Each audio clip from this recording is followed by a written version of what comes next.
പ്രായപൂർത്തിയാകാത്ത ആൺകുട്ടിയെ ലൈംഗിക പീഡനത്തിനിരയാക്കിയ കേസിൽ ടാക്സി ഡ്രൈവറായ 39-കാരന് 18 വർഷം കഠിന തടവ്.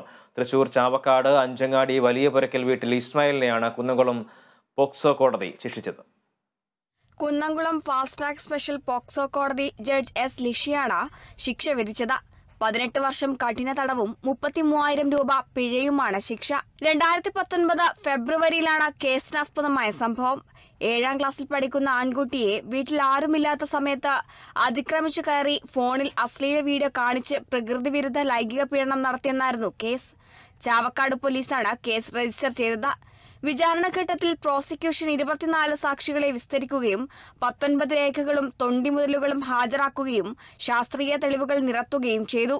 പ്രോസിക്യൂഷനു വേണ്ടി സ്പെഷ്യൽ പബ്ലിക് പ്രോസിക്യൂട്ടർ KS ബിനോയും പ്രോസിക്യൂഷനെ സഹായിക്കുന്നതിനായി അഡ്വക്കേറ്റ് M അമൃതയും അഡ്വക്കേറ്റ് MM സഫ്നയും ഹാജരായി. Kerala vision news, Thrissur.